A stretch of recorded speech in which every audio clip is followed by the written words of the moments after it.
Assalamualaikum warahmatullahi wabarakatuh. Sebelumnya, perkenalkan nama saya Ayu Lestari. Saya dari kelas Fibonacci. Di sini saya akan membuat video presentasi untuk mata kuliah Data Science. Dan juga di sini saya mengambil judul, yaitu Prediksi Harga Saham PT Telkom Indonesia Persero (TBK) berdasarkan dataset TLKM CSV dengan menggunakan pendekatan time series. Oke, selanjutnya yaitu mengenai latar belakang masalahnya. Nah, prediksi harga saham sangat berguna bagi beberapa kalangan, salah satunya para investor, dalam mengetahui bagaimana alur investasi bekerja pada masa yang akan datang. Harapan setiap investor adalah mendapatkan suatu keuntungan bergantung pada setiap harga pada masing-masing harga saham yang berubah dari waktu ke waktu. Model prediksi pergerakan harga saham yang akurat dapat membantu para investor dalam pertimbangan pengambilan keputusan transaksi saham karena penggerakan harga saham yang cenderung non-linear ini akan menyulitkan investor dalam melakukan prediksi sehingga kita akan melakukan prediksi harga saham PT Telkom Indonesia Persero TBK. Kemudian untuk rumusan masalahnya, bagaimana hasil prediksi harga saham PT Telkom Indonesia Persero TBK dengan menggunakan pendekatan time series berdasarkan masing-masing variabel yang terdapat pada dataset. Kemudian data dan variabel data yang digunakan. Nah, salah satu komponen yang penting dalam penelitian adalah proses penelitian dalam pengumpulan data. Kesalahan yang dilakukan dalam proses pengumpulan data akan membuat proses analisis menjadi sulit. Masing-masing penelitian memiliki proses pengumpulan data yang berbeda, tergantung dari jenis penelitian yang hendak dibuat oleh peneliti. Pengumpulan data penelitian tidak boleh dilakukan secara sembarangan. Terdapat langkah pengumpulan data dan teknis pengumpulan data yang harus diikuti. Dataset yang digunakan merupakan dataset yang tersedia di internet. Adapun dataset yang digunakan adalah dataset TLKMJK CSV, di mana dataset ini berisikan tentang data, tanggal, dan harga. Data-data tersebutlah yang nantinya akan digunakan untuk melakukan prediksi terhadap harga saham pada PT Telkom Indonesia Persero. Adapun fitur-fitur yang terdapat pada dataset tersebut memiliki hubungan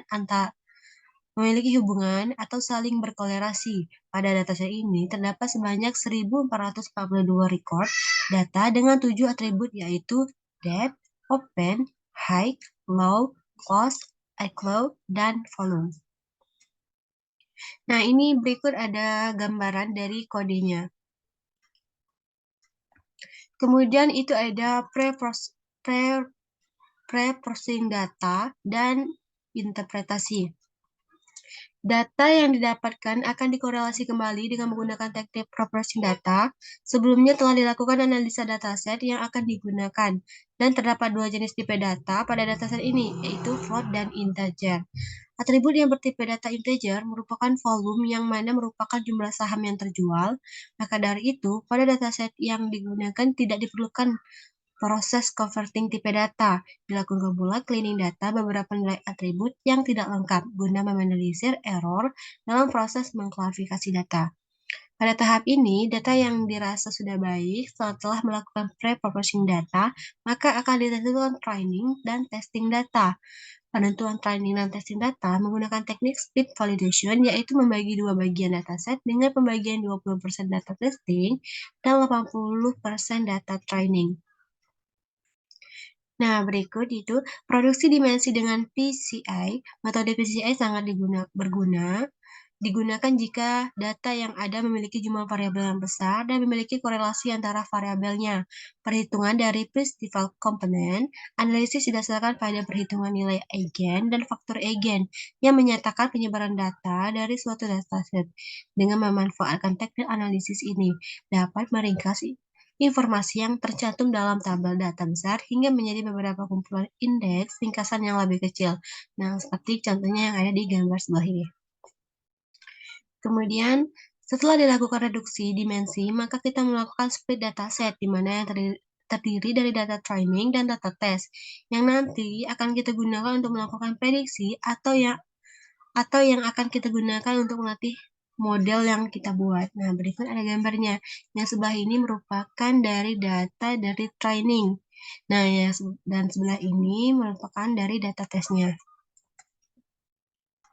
Kemudian model dan parameter model yang digunakan dalam proses prediksi harga saham PT Telkom Indonesia Persero Tbk juga melakukan attributes model di mana pengguna LSTM sebagai input layer, dropout sebagai hidden layer, dan dense sebagai output layer, dan menggunakan Adam Optimizer dengan learning rate 0,01 menggunakan mean absolute error atau disebut dengan MAE metrik dan mean squared error atau disebut dengan MSE sebagai loss function menggunakan initial callback early stopping dari library keras untuk memudahkan kita untuk menghentikan proses training ketika hasil metrik yang sedang dimonitor tidak ada perkembangan performa elemen Mas 10 approach.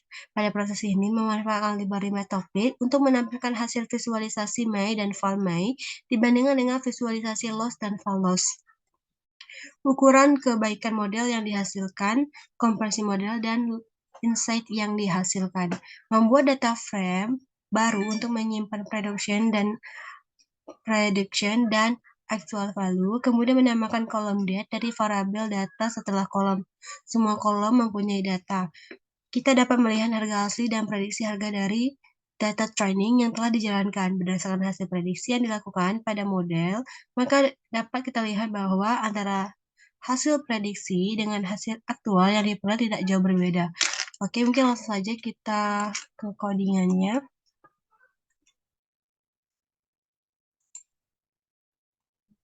Nah, baik di sini yang pertama-tama itu kita akan mengimport semua library yang dibutuhkan selama melakukan proses prediksi. Nah, yang pertama-tama itu kita import NumPy, Pandas, kemudian ada TensorFlow, Matplotlib, Matplotlib Ticker, Matplotlib import, dan Matplotlib Dates. Kemudian setelah itu kita importing layer from keras dengan LSTM for input layer and dense for hidden layer. Nah, seperti ini. From keras.layer input dense LSTM dropout. Kemudian from keras.models import sequential. Kemudian setelah itu kita akan import Adam optimizer-nya. Nah, Adam adalah algoritma pengoptimal yang dapat digunakan sebagai ganti dari prosedur static gradient klasik untuk memperbarui wake network secara interaktif berdasarkan data training. Kemudian setelah itu kita akan import for split test and training datasetnya seperti ini. Kemudian,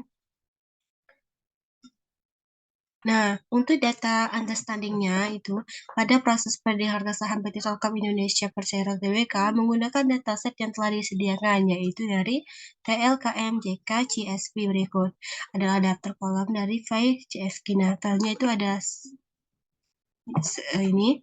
Yang pertama itu ada date, maksudnya itu adalah sebagai tanggal training saham TLKM. Kemudian ada open, ada high, ada low, ada close, dan ada at close, dan terakhir itu ada volumenya. Di sini akan keterangannya ini. Kemudian melakukan read dataset TLKM dengan menggunakan library pandas data. Nah, kemudian kita import terlebih dahulu datasetnya. Setelah itu kita panggil datanya, maka di sini akan muncul data yang terdapat ada di pada dataset tersebut. Setelah itu, kemudian kita akan tampilkan total data yang ada dan range data berdasarkan tanggalnya. Nah, di sini terdapat ada 1422 data. Time-nya from itu dari 2017 sampai 2022. Kemudian kita menampilkan informasi terkait data di mana akan menampilkan jumlah baris dan jumlah kolom yang ada pada datasetnya. Nah, ini ya. Dengan menggunakan kemudian kita akan menampilkan tipe datanya. Di sini tipe data dalam kurungnya data kita panggil dan di sini menggunakan tipe data underscore frame data frame. Kemudian kita akan menampilkan jumlah data yang bernilai 0. Nah, di sini akan dimunculkan data yang bernilai 0-nya.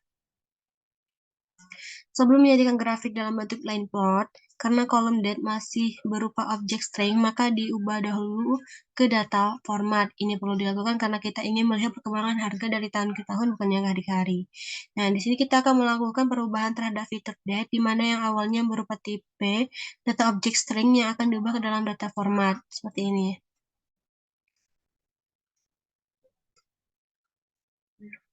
Kemudian kita akan mengubah tanggal menjadi indeks, konda sama dengan data. Nah, seperti ini. Kemudian kita akan menampilkan data setelah diubah format string menjadi date format. Nah, ini datanya yang sudah diubah dari string menjadi date format. Terdapat itu dari 1420 data, terdapat 1421 data yang tidak ada null value-nya.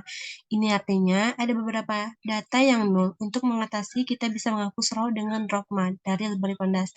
Nah, karena uh, ada satu data yang merupakan null, jadi kita akan menghapus row yang nullnya. Seperti ini, data sama dengan data.drop now, how any exist null data. Nah, ini kemudian. Ketika nullnya sudah kita hapus, maka akan tersisa maka akan tersisa 1421 datanya. Kemudian description digunakan untuk menghitung beberapa data statistik seperti percentile, mean, dan dari nilai numerik seri atau data frame.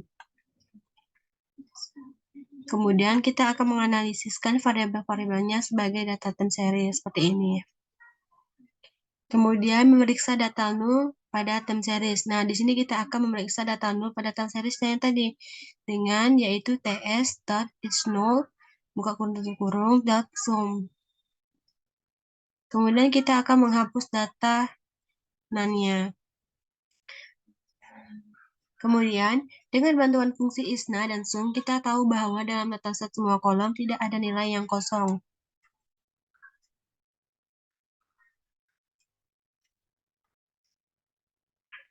Nah, selanjutnya kita akan melakukan visualisasi data. Menggunakan visualisasi data berupa grafik untuk mengetahui perkembangan harga saham TLKM dari dataset periode yang ada. Nah, di sini adalah grafiknya perkembangan saham dari TLKM dan sebelah ini ada harganya, kemudian di bawah ini ada tahunnya. Jadi bisa kita lihat di sini perkembangan dari grafiknya. Kemudian kita akan melakukan correlation between different variables. Seperti ini. Nah, heatmap adalah visualisasi atau pemetaan dengan menampilkan data dengan referensi warna yang berbeda-beda. Semakin tinggi angka suatu kelompok data, warna akan semakin gelap. Umumnya disimbolkan dengan warna merah. Berdasarkan heatmap tersebut, dapat ditarik kesimpulan bahwa fitur yang memiliki korelasi rendah adalah kolom volume untuk prediksi harga. Tentu kita bisa memilih antara kolom open, high, low, dan close. Namun, dengan adanya reduksi, kita dapat menyederhanakan harga tersebut menjadi harga final pada hari ini juga. Proses reduksi dimensi ini akan dilakukan di tahap data preparation menggunakan teknik PCA. Nah, kemudian kita akan melakukan data preparation, yaitu untuk memastikan bahwa dataset aman dari missing value dan tidak terdapat publikasinya. Nah, di sini reduksi dimensi dengan VCA, metode VCA sangat berguna digunakan jika ada data yang memiliki jumlah variabel yang besar dan memiliki korelasi antara variabelnya. Perhitungan dari previsor component, analisis didasarkan pada perhitungan nilai eigen dan faktor eigen yang menyatakan penyebaran data dari suatu dataset. Dengan memanfaatkan teknik analisis ini, Anda dapat meringkas informasi yang tercantum dalam tabel dataset besar hingga menjadi beberapa komponen indeks yang ringkas yang lebih kecil. Nah, untuk dimensionnya seperti ini yang saya sudah jelaskan di PPT sebelumnya. Kemudian kita akan melakukan proses hapus indeks dengan memulih date menjadi indeks masing-masing data. Nah, seperti ini. Kemudian ada yang namanya splitting dataset. Kemudian proses menambahkan data pada train set. Ini data untuk yang train set dan ini data untuk tes. Nah, dengan menggunakan PDD respect, kita dapat dengan mudah mengubah suatu bentuk array yang sesuai keinginan kita. Perlu diingat bahwa agar metode ini berfungsi untuk ukuran array, Allah harus sesuai dengan ukuran array yang dibentuk ulang. Kemudian kita akan melakukan arsitektur model menggunakan LSTM sebagai input layer, dropout sebagai hidden layer, dan dataset sebagai output layer. Menggunakan ADM optimizer dengan learning rate 0,01 menggunakan mean absolute error, metric, dan mean squared error sebagai loss function-nya. Nah, kemudian itu ada model training for deep learning, initial callback, error stopping dari library keras memudahkan kita untuk menghentikan proses training ketika hasil metrik yang sedang dimonitor tidak ada perkembangan formal school of punch seperti ini. School of punch dengan mean datanya itu 0,01. Kemudian kita akan melakukan model evaluation-nya. Setelah itu kita akan melakukan model prediction. Nah, membuat data frame baru untuk menyimpan prediction dan actual value, kemudian menambahkan kolom date dari variabel df. Setelah semua kolom mempunyai data, dapat melihat harga asli dan prediksi harga dari suatu training yang telah dijalankan.